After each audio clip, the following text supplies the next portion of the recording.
for those who've been given the gift of leadership, they should lead with all diligence, right? What does that mean? That means that you're doing it intentionally. It means you're doing it on purpose. It's not what's happening to you. It's what you are designing and choosing how you lead. And learning how to do that, that's a skill. No spiritual gift arrives fully developed. They have to be developed over time. They have to come to maturity. And so that's what I've been helping leaders to do. Hello, everyone, everywhere. This is Bob Thibodeau with the Kingdom Crossroads podcast, and you are listening to the Going North podcast with my good friend Don Brightman. Be sure to subscribe to his podcast so you will not miss any of the upcoming episodes, and be blessed in all that you do. And today on the Highlight Reel, Builder for Authors, known as GMP, the great, glorious, and glamorous, it's the Going North podcast. We got another super special, awesome human for you today, folks. That's right, another super special, awesome human. And folks are probably like, Don, you've been saying that a lot recently. Well, darn straight I've been saying it a lot, because today's guest in particular, he's a fellow JMTer, y'all. That's right, indeed. Not only is he a fellow JMTer, he is also a leadership coach for his own wonderful company, Catalytic Leadership, LLC. That's been founded to help leaders to intentionally grow and thrive. And he has served in local church ministry for nearly 25 years. You heard that right, folks. 25 years, a whole shiny quarter. And he's currently the lead pastor. That's right. We got a pastor in his house, y'all, of Southview Community Church, a wonderful church in Herndon, Virginia, where he has served since 2004. And to put the icing on the cake, my man has a PhD. The doctor's in the Old Testament, y'all, with an emphasis on biblical backgrounds and archaeology, and he loves to read and speak about leadership, organizational change, building people up, and teams. So let's give it up for the WA himself. We're not talking about Washington State. We're talking about the one, the only, Dr. William Attaway. How you doing today, Dr. Will? I'm good, Dom. So good to be with you. Thanks for having me. Oh, yeah, that's right, dude. That's right, dude. Definitely got to have your old fellow JMTer, man of the cloth, got your PhD in the Old Testament. Like, I didn't even know that was a thing in just the Old Testament. Well, if you got to pick one, I'll go with 3/4 of the Bible, you know.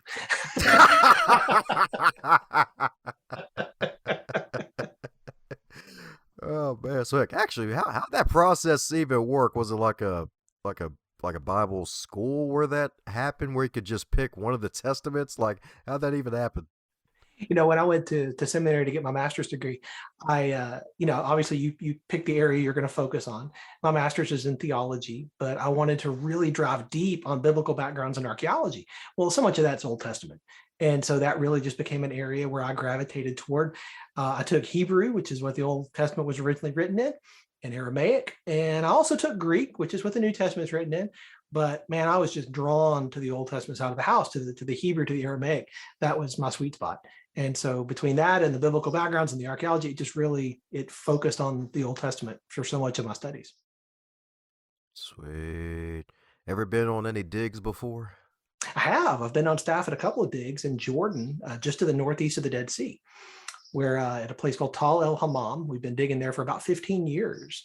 And we believe, based on the evidence at the site and what's been found there in the strata and such, that this is actually where Sodom was, from Sodom and Gomorrah. Yeah. Wow. Well, that's what I'm talking about, indeed. Well, that's amazing. So, my goodness, so growing up, you see yourself becoming a doctor in theology, especially the Old Testament. Like, did you have Indiana Jones fantasies, like getting crystal skulls and whatnot? Like, how'd that even happen, man? I did not by any stretch of the imagination.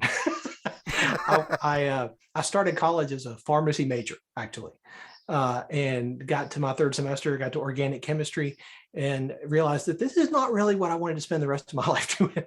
And so I said, okay, if not that, then what? And I didn't know. And so I just dropped out and said, I'm just going to work and try to figure it out. So I worked in the business world for several years. And then in my third year in the business world, I met Jesus, and everything changed. And all of a sudden, I began to gain some clarity around what I needed to do, what I wanted to do. And that was to help people understand and to help people grow. And that's really all I had at that point. There wasn't a whole lot of clarity, but I knew I had to go back to school now that I had some direction and some focus. So I went back, and one of my favorite professors taught, you guessed it, so many Old Testament, Near Eastern studies, and archaeology classes. And I was just captivated by that. And so that was the direction I began to go. When I went to seminary, I got my master's from his mentor, the teacher that I had in college. And that's why I went to that school, because that was the only school around that had a department of biblical backgrounds and archaeology. So that's what I focused on. And then, some years later, when I decided to go back for my doctorate, I looked for a place where I could do that and actually get field work and begin to get experience, not just on the academic side of the house, but actually get my hands dirty, literally. That's right, indeed. That's right, indeed. That's right. The good, dirty, indeed. The good, dirty, indeed. So I guess it actually makes you the second archaeologist to appear on the podcast. The first one, I believe, V.S. Holmes. Now, granted, she's a sci-fi author, but you definitely. That's awesome. But the thing is, you actually are the first, though, to have their PhD in Old Testament studies. I'm like, wow, that is rare. That's the real rare. That ain't like not a lot of us around.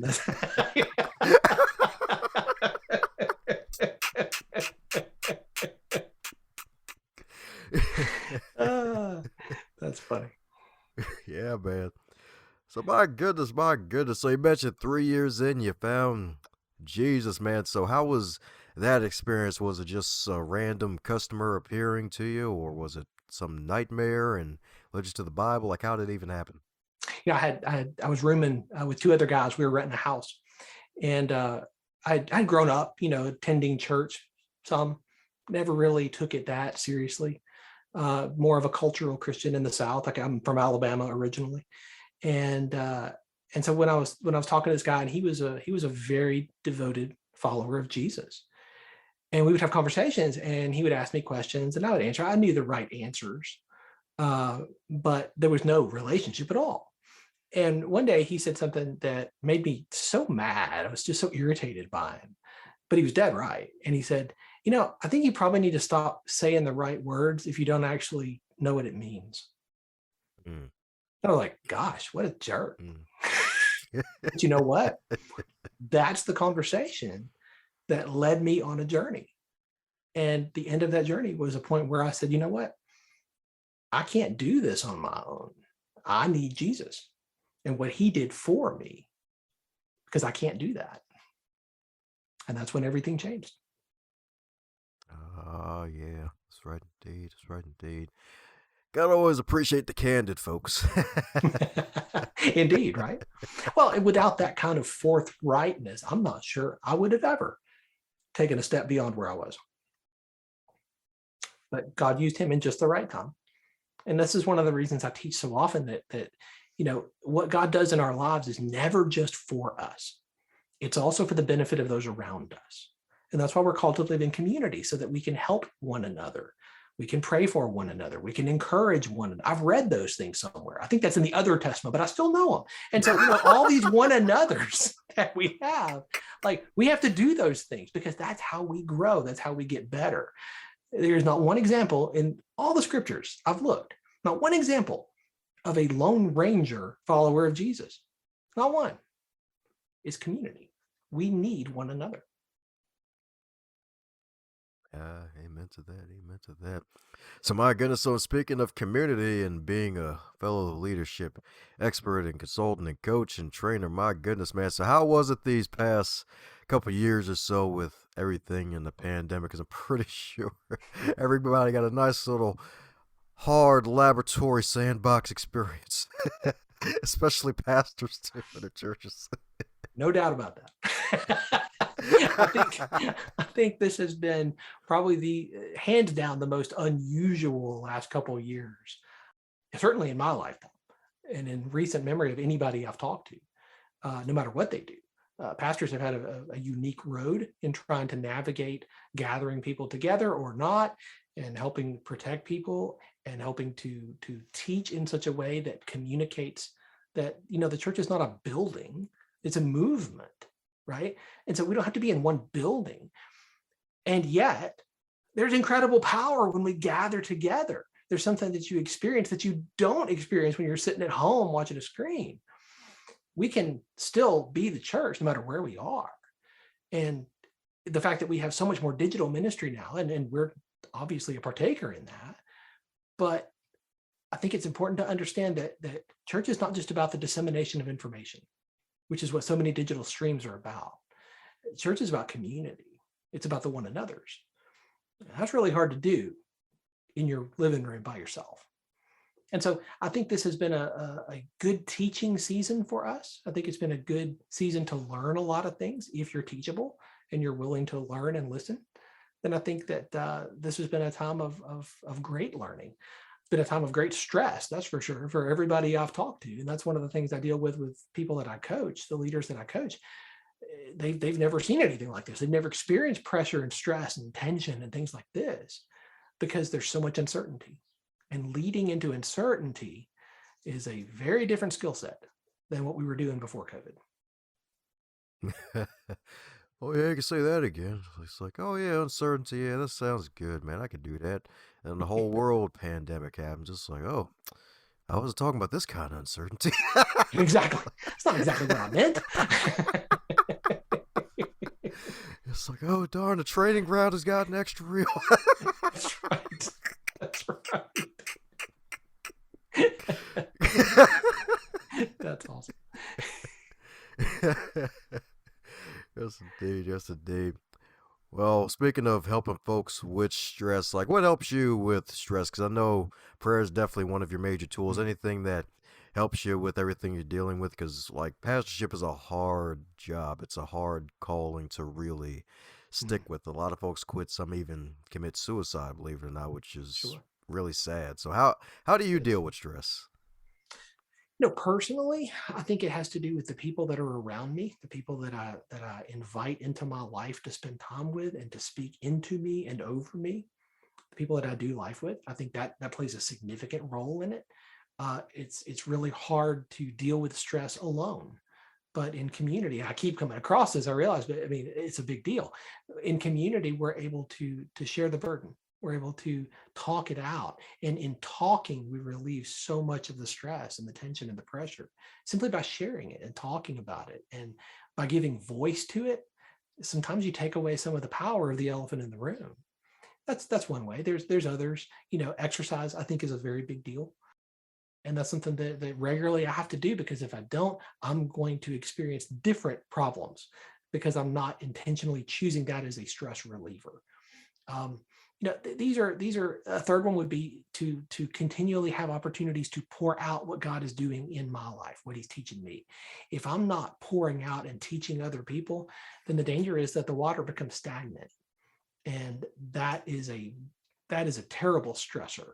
And you don't typically think about that one, but for any leader, I think it is critical to constantly have be looking for or have a place where you are pouring out, where you're investing in somebody else or other people.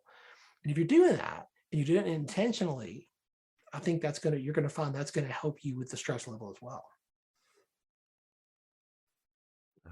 Yes, indeed. Yes, indeed. And you're so right about the pouring out part, because a lot of folks have self-care being a major buzzword nowadays for a lot of reasons. Most be like, hey, you can't pour from an empty cup. But it's like, hey, It's true. yeah, man. So it's like, hey, make sure you're still pouring out when you're getting poured into. That's exactly right. That's exactly right. That is exactly right. Oh, man. Oh, man. That's what I'm talking about, indeed. That's what I'm talking about, indeed. So, my goodness, so since a man's lead pastor been doing this for 25 years with the wonderful churches across the country and helping leaders across the world, what are the 3 major leadership lessons you've gained from being a pastor this far? The first one, I think, would be that you cannot do everything yourself. And I think about Exodus. I think about Exodus 18, when Moses has led the people out of Egypt. They're coming through the wilderness. They're on their way to Mount Sinai. And in the middle of nowhere, who does he intersect with but his father-in-law, Jethro? And Jethro meets him, and he's bringing Moses' wife and kids who've been, back with him while all the plagues and all this stuff is going on. And so they intersect there not far from Mount Sinai. And Jethro watches what Moses is doing, and Moses is going to burn himself out. He's going from dawn to dusk and beyond, settling every dispute, dealing with every conflict, every argument, doing all the work himself. And Jethro comes to him and does what most of us would love, which is to get unsolicited advice from our father-in-law, right? And he says, hey, Moses, what you're doing is not good. This is not sustainable. You're not going to be able to make it this way. And he gives him counsel and teaches him about delegation. And Moses has a choice. Moses can respond in pride and be like, hey, Jethro, you've never done what I'm doing. How about you just hang on to that yourself and let me do what I'm doing, all right? That's not what he does. He's teachable. He's humble. He listens and he applies. He recognizes the truth in it and he applies it. And when he does that, what we find is that Moses is then able to grow and become the leader that we know of as Moses today. But I wonder if Moses had not listened to Jethro, how quickly he would have burned out and never become the Moses we know. So I think that's a big deal. I think learning that you cannot do everything yourself has been something that I learned and have taught so many different times in various places. Southview hears that a lot, the church where I serve now, because it's so core in me. And the Apostle Paul talks about this in the New Testament. He says, hey, you know what your job is? You pastors, you teachers, you apostles, you evangelists, your job is to equip the saints for the work of ministry. It's not to do it all yourselves. It's to equip other people to do it. If you're trying to do it all yourself, that's just frankly unbiblical. And yet, what do we see so many leaders doing?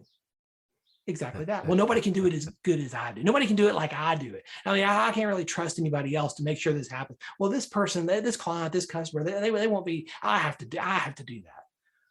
And where does that road go? Then what? It leads to burnout 100% of the time. So that's a lesson that I've learned in these last 25 years that has just number one, hands down, number one. Another lesson is the importance of listening to people. Importance of listening. I think that people have things that they want to share inside of them. And too often leaders are in such a hurry to take the next hill and climb the next mountain and achieve the next goal. And we've got to hit these KPIs and the next quarter is going to be better than this quarter. Better be, we got to do this. We got to get it done. And we begin to see the people that we lead in one dimension instead of understanding that they are three-dimensional people. Right? They have lives beyond what they do in this place. We have to recognize that. We have to understand that. But that begins by listening to them, hearing more of their story. What are their hopes? What are their dreams? I think my job as a leader is to lift, to encourage every person that I lead, every one of my team members that I meet with every week in a one-on-one. I want to know their dreams and their hopes so that I can empower them and encourage them and help them achieve those things. That's my job as a leader, because in doing that, guess what? The organization is going to achieve its goals. That's right, indeed. That's right, indeed. That's right, indeed. You can't do it all yourself, y'all. That's right. That's right, indeed. And definitely listen to your people, indeed. That's right. Listen to them. That's right, indeed. Is there a third one that sticks out to you? Now, I think if I had to pull a third one from the last 25 years, I would stress the importance of rhythm. I think that so often leaders, and particularly in the DC metro area, I've never seen so many type A leaders who are just hard charging, go 24/7, 365 in my life. And it is toxic to a leader, and especially in a spiritual capacity. It is toxic spiritually, but I would argue it's toxic to your leadership. You're not designed to do that. You're not a machine. There should be a rhythm to our lives. And if you look throughout the scriptures, you find this taught, right? This whole idea of Sabbath that goes back to the very beginning. This idea that 6 days shall you work and one day you will rest. When they come out of the Exodus, what does God tell the people? He tells them, hey, 6 days shall you work, one day shall you rest. Why? Why does he keep bringing this up? And it's brought up so many times further on. Why? Because he wants them to understand that they are not to be slaves. They're trying to break a slave mindset that they established in Egypt. They've been slaves for hundreds of years. And he's trying to change their mindset. And he's bringing them out. He wants them to understand that they are now a free people. He wants them to understand that this is an opportunity for you to chart a new course. But it begins with this, a very simple thing. Trust me. Trust me. Trust that I'm going to provide for you. When they went out to gather the manna every day, they couldn't keep any overnight, right? Because it was only enough for that one day. Give us this day our daily bread, Jesus would later teach, right? It was enough for that one day. You had to trust that God was going to bring more tomorrow. And on the sixth day, he gave them 2 days worth, and that would keep, but just for the Sabbath, so that they wouldn't do work and go out and gather on the Sabbath. This rhythm idea is baked throughout the scriptures because we are not machines. And so what I've seen in church world and in the business world and so many other contexts is that idea is foreign to so many people, that there has to be a rhythm of work and rest, of on time and downtime. You have to have that rhythm. You cannot run your engines in the red zone all the time. Something's going to break. Something's going to break. Oh, yeah. So true indeed. So true indeed. It's like, yeah, all the hard charging folks out there. It's like, yeah, I can work 9 days out of the week. Like, oh, no, that's not how that works. That's not how that works. I mean, you can try. And when you do, and you try, I'll be glad to visit you in the hospital. That's right. That's right indeed. He'll pray for you. He'll pray That's over right. you. That's right. Indeed. Your body will rest. It will. You can either choose for that to happen, or you can find yourself on the couch or in a hospital bed, but your body will rest. Oh, man. Yes, indeed. Yes, indeed. And that's definitely all three powerful points, especially that last one, too, with the leadership rhythm, too, because that's something a lot of folks may not even consider. It's like, oh, yeah, getting that rhythm, getting the zone, getting that flow state, that momentum. That's right. That's right, indeed. That's right, indeed. And then making sure you give yourself that time, too, to actually rest your body by choice and not by default. That's right. I'd rather choose it than have it forced upon me. Maybe that's just me, but I'd rather make that choice myself. Yep. That's right, indeed. That's right, indeed. That shows you're a thinker who truly cares and plans ahead. I do try. I've been accused of that many times.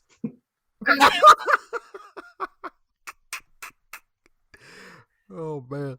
So I got this awesome book called Catalytic Leadership, indeed, that launched this year at the Q1 of this magical year. That's available for folks to seek and really absorb and put into their brains and probably use it as a pillow to let it soak in their minds even more. So, my goodness, so what led you to finally publish this book and what folks can expect from it? I think for the last 20 plus years, I've been coaching leaders and helping them inside the church and outside the church to understand that gift. You know, the Apostle Paul teaches in Romans 12 that for those who've been given the gift of leadership, they should lead with all diligence, right? What does that mean? That means that you're doing it intentionally. It means you're doing it on purpose. It's not what's happening to you. It's what you are designing and choosing how you lead. And learning how to do that, that's a skill. No spiritual gift arrives fully developed. They have to be developed over time. They have to come to maturity. And so that's what I've been helping leaders to do. Out of all of those coaching conversations and from my own leadership journey and from being a student of leadership, I went to my first leadership conference when I was 15 years old. And I've been a student of leadership since then. And so over all of those experiences, all of that learning, all of those coaching conversations, all of the time spent leading inside church world, in the business world, and elsewhere, what I have discovered is that there are themes that just run through so many of these conversations as I'm coaching leaders. And what I did in the book is capture 12 of those, 12 themes that consistently come up in so many conversations, whether you're a government contractor or whether you're a school teacher, whether you're a local church pastor, or no matter what you do, you can be a small business owner. So many of my clients are founders, small entrepreneurs or small business owners, right? And in C-suite leaders. But you know what? No matter what you do, these themes run, they apply. And what they find is that they make a difference. And so what I try to do in the book is capture what I've learned so far and say, hey, if we were trying to boil this down, what would it look like? And that's what the book is. Yeah, that's what I'm talking about. Yeah, that's what I'm talking about indeed. I usually save this question for later, but now I gotta ask it now. So, if that book was a food, what would it be and why? Hmm. I got to tell you, man, I've never been asked that question. Hmm. I think, I spent so much time in Texas that I think I'm going to have to go with extremely hot salsa. Yeah. Because when you take it, you eat it and it's like, and then it kicks. Right. And then it begins to make a difference. And that's really what I would characterize the book as. I think there are things in there that are going to be like, okay, yeah. I wrote it in a very conversational way. My goal was for it to feel like you and I are sitting across the table having coffee, having a conversation. And that's how I wrote it. And so as people are reading it, I hope, and I've heard that's how they read it. That's how they feel when they're reading it. So it's going to feel smooth and okay, yeah. And then it's going to kick. And my hope is it's going to make a change and make a difference. Oh, yeah, that's what I'm talking about indeed. That's what I'm talking about indeed. Because it's a powerful book title indeed. And yeah, like the hot sauce analogy. You're actually the salsa too. Like, you're actually the first one to mention their book of salsa. So yeah, this is definitely really good. Always good to be first, man. That's great. So everybody's got to be first at something. That's fine. That's right. He's getting all the gold medals today, y'all.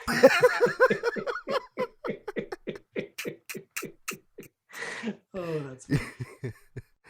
Yes, indeed. Yes, indeed. So, my goodness. And that's really good, too, being able to go to your first leadership conference at the age of 15 and continue to build on top of that brick by brick and helping folks to get that kick later on when they read the book and then get to think and be like, oh, wow. Alrighty. I guess this is what they truly mean by when things get hot. All right. There you go. That's right. But I want you to stay in the kitchen when things get hot. I want you to keep cooking because I think that's where the magic is. Oh, yeah. That's right, indeed. So, my goodness. So, speaking of staying in the kitchen and making sure the food doesn't get cold, you also help folks to really be aware of drifting away from mediocrity and staying away from it because sometimes we tend to drift towards if we've been in for something for so long. So, any advice for those who may be in that place right now in life where it's like, yeah, things are the same old, and you know what? It's not bad, but it's not great, but you know what? It's kind of comfortable. Yeah, absolutely. I think every organization, every church, every team, and every person has a drift factor. And I think over time, we begin to drift toward comfortable or mediocrity. I teach often that excellence honors God and inspires people. Mediocrity does neither. That's not how we were designed to live. That's not what we were created. We were not created for mediocrity. How do you avoid that drift? Well, in the book, I talk about 5 different ways that you avoid that drift. I'll hit a couple of them. One is intentional, pre-decided decision. I'm going to choose not to do that. I'm going to choose to be teachable and to learn no matter what environment I'm in, no matter what circumstance I'm in. I'm going to learn from it. I'm going to benefit from it, right? Every experience in our life, I believe, is one we can learn from. I believe God never wastes an experience, but we have to be teachable. That's the attitude that we have to come to it with. We have to come with a teachable posture, with a teachable spirit. And when we do that, we can learn from anybody. Sometimes we learn what not to do, but that can be incredibly valuable too. It helps me avoid ditches that I don't want to fall in. So, but that's a decision. That's not a decision you're going to make in the moment when it happens, when you're there and then all of a sudden it's thrust upon you. You're not going to make the decision in that moment. It's got to be pre-decided. It's got to be one that you have made before, one that you have determined in your mind, in your heart. No, this is who I will be. I will be teachable. I will learn. That's one way that you avoid the drift into mediocrity. Another is the environments that you're in. You and I have control over some of our environmental factors. We have control over some of what we are in. And the things that we can control, we should. That will help us to avoid that drift. If I'm sitting on the couch eating a bowl of Cheetos, watching TV every night for hours, right? Is that a drift into mediocrity? It certainly can be. Is that the best use of my time right now? Right? Am I being intentional with how I'm investing my 168 hours a week? Because everybody gets 168 hours a week. The most highly productive, high performance leaders I know get the same 168 hours a week that you and I do. The question is, what are you going to do with them? So the environments that you create matter. What you decide to do about the environments you're in. This affects the environments you place yourself in by choice. The workshops you attend, the seminars you listen to, the podcasts you listen to, the books you read, the people that you spend time with, the conferences. All of this is environmental, and it has an impact on the person you are and the person you are becoming. And it will ultimately either help you avoid the drift into mediocrity, or without it, you might just slide right into it. The third is the people around you. And again, I go back to community, right? The people around you have a dramatic impact on your life. Dramatic. We choose most of the time the people around us, the people we're going to do life with, spend the most time with. We choose a lot of that. Well, if I'm around people who have a negative bent on life, who just see the glass as half empty all the time, guess what? Over time, guess what my attitude is going to be? It's going to lean that way. By contrast, if I am with people and I choose to be around people who see the glass as half full, or it's just not full yet, but just wait, it's coming. Guess what my attitude is going to be, right? My attitude is going to lean that way. But it's about the people that we choose. That helps us to avoid that drift into mediocrity. Mediocrity just means that it's just what my life is. It's just how it is. It's just how people are. And you become a victim. God never intended that. So I'm talking about Dave Man's been dropping so many gems. You're going to have like 3 tennis bracelets. Baby, that's right. Dave Man's been dropping gems all episode, baby. I'm telling you. That's right indeed. That's right indeed. That's right indeed. Avoid that mediocrity like the plague, y'all. That's right indeed. That's right. The way folks avoided the plague back in the day. Not like today, where some folks still don't care.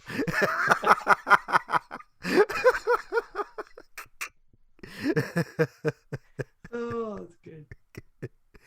So my goodness. So since you've been on this podcast interview tour promoting all the good work you're doing to help out folks, is there a question that you wish you'd be asked more often? I think a question that I don't remember being asked, but I think would be good is it really that important to have a coach? You know, I'm a leadership coach. I'm an executive coach. One of the things I do is help leaders get better. Is that really that important? Can I just read a book or two? Can I just go to a conference or two? Can I just, listen to some podcasts like yours? And my answer to that would be, you can do those things, and you should, by the way, do those things. That's part of an intentional growth plan. That's part of choosing to grow. And you need to do those things. And if you're not doing those things, you should. But a coach is different. What I do is modeled very much after what Jethro did. I come alongside a leader and I help them reach the potential that is in them. I ask the questions that maybe nobody else is going to ask. And I help them see what they can't see. You can't see the whole picture when you're in the frame. Somebody from the outside has to help you see that. And that's what I do as a coach. Tiger Woods has a coach. Tiger Woods, phenomenal golfer, right? Do you think his coach is better at golf than he is? I doubt it. I doubt it. So why does he have a coach? What's the purpose of the coach? Because a coach helps you see what you can't see. And success is found right here. Right here. It's your mindset. And developing the right mindset, developing the mindset of a healthy leader, a high-performing, healthy leader. That's what I do. That's what I love to do. I love to help leaders get better. My goal is never to be Moses. My goal is to be Jethro. I want to help as many leaders as I can achieve all that God purposed and designed them to do. Because when I do that, not only do I help that leader, but I help every person that leader leads.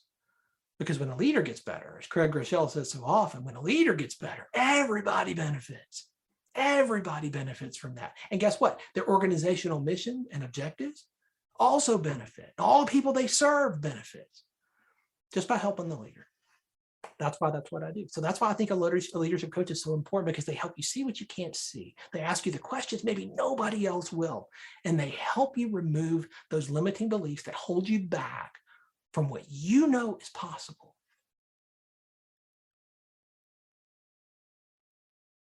Yes, indeed. Yes, indeed. That's right, indeed. Powerful, powerful stuff right there, especially the part about helping you to see what you can't see. Because that's one of the reasons why a lot of us need coaches, because, like, there's always going to be parts of our game where we're going to need a little bit more of an edge, and coaches help us to really sharpen that edge. So, like, it's so true, and good thing you mentioned that. So that's right, folks. If you're looking to hire a coach, or even, reach out and see what coaching is all about, my man Dr. Will's got you covered like a blanket. Heck, even you can check out some past episodes too. Had quite a few coaches on this show, indeed. So definitely check out some wonderful coaches. That's right, indeed. That's right, indeed. That's right. You don't even have to be Michael Jordan, y'all. That's right. You can be the next to you. That's excellent. That's right, indeed. That's right, indeed. So what are your plans for the future, my man? Because I know you got this wonderful book out. Is there going to be another sequel? Is there an audio book to look forward to? Like, what's next for you? There is an audiobook. We just dropped that earlier this quarter. And so the book is now in Kindle and paperback and audiobook. So that's available. I've got a new private Facebook group that is centered around this idea that people can join and be a part of, and say, hey, I want to begin to work and learn and grow and be intentional about this. And what I'm helping people do in that group is take steps, right? Because I think every one of us has a next step. They may be different. Yours may be different than mine, but we both have next steps. Are we going to take it? The secret sauce of coaching is accountability. And in community, we provide that. And so that's what that group is all about. Later this year, I'm looking at a podcast around this idea and beginning to host and interview leaders and share some things that God's taught me over the years, because I want to pour out as much as I can to as many people as I can. Because I think that's how, honestly, that's how we make a difference. Oh, yes, I'm talking about indeed. So you're looking forward to it. Indeed, he's going to join the podcasting game, y'all. That's right. Indeed, it's coming. That's right. The Dr. Will from Capitol Hill, right? Let me stop. That's pretty good. I like that.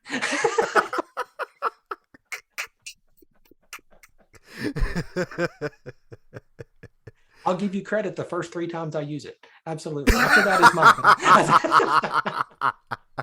Well, that's how it usually goes. Like, yeah, all right, we hit the hat trick 3 times. All right, cool. It's mine now. That's right, finders keepers. That's awesome. Well, we're coming down to the magical question that every guest gets to receive, and that is, if you were to wake up tomorrow and you're 25 again, but you're in 2022 with all of your knowledge and experience, what advice would you give to yourself? Don't let what you can't do stop you from doing what you can. Nobody else is ever going to prioritize your growth. Nobody else is ever going to say, hey, you need to grow and be a better leader and a stronger leader. You need to invest in yourself. Nobody else is ever going to say that to you. Your growth, my growth, that's our responsibility. We choose how we're going to spend our time. We choose how we're going to spend our money. And if we make investments into our growth and development as a leader, that's something that I would say. I would say this is a hallmark of my life. And I want to make sure every day counts. Every day matters. There is no wasted day, because every day is an opportunity to learn and an opportunity to grow if you come with the right mindset. Yeah, so I'm talking about indeed. That's right, indeed. That's right, indeed. That's right, indeed. That's right, from the Reverend Doctor himself, y'all. That's right, indeed. That's right, indeed, y'all. That's right. One of them episodes has been hotter than fish grease, indeed, y'all. That's what this episode's been, y'all. I'm telling you, some good, magical stuff. That's right, indeed. Just because you can't do something, focus on what you can do. Indeed. That's right. Focus on what you can do. That's right. Even if the can gets kicked, still can do, y'all. That's right. That's right.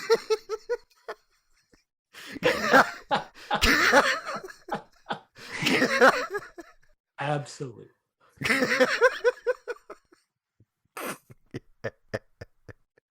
That's right. Oh. There may be some mountains involved with that can. Let me stop. There might be. They're mine. One foot in front of the other. You can take it.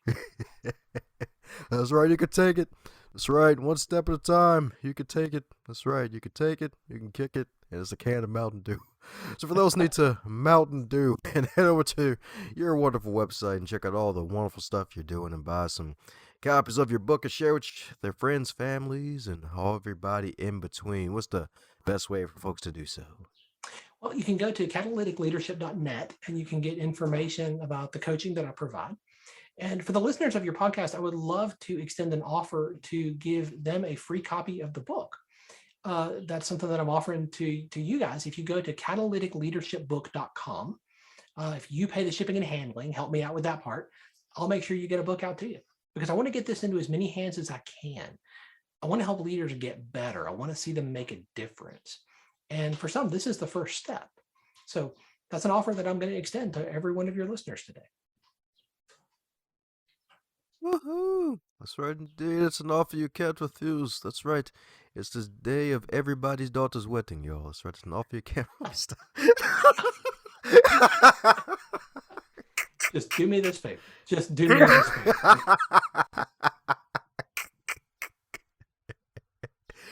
Oh, man. Yeah, folks like to know I like mess with people in a good humored way, but yeah, definitely. Take him up on his offer, y'all. Some good stuff indeed. That's right, indeed, because you heard my man been dropping gems for the past 40 minutes or so, and it's all good, wholesome stuff that'll take you to your next level and beyond. So be on the lookout indeed and keep up with the good doc himself, y'all, because he's got more stuff coming your way. That's right, indeed, because you will advance indeed with Dr. William Attaway, indeed. So any parting words before we close up shop, Dr. Will? My challenge is the same. Be catalytic. Choose to be catalytic. That takes intentionality. It takes a purpose, a decision, a choice. And every person listening can make that choice. You simply have to do it. How's it going, you super special, awesome human? Since you made it to the end of this episode, it looks like you really enjoyed yourself. Since you enjoyed this episode, be sure to share it with at least 3 people in your network and tell them what you really liked about this episode. Heck, even shoot myself or the guest an email and let them know what you liked most about this interview, so that way they can stay inspired to keep pushing out great work.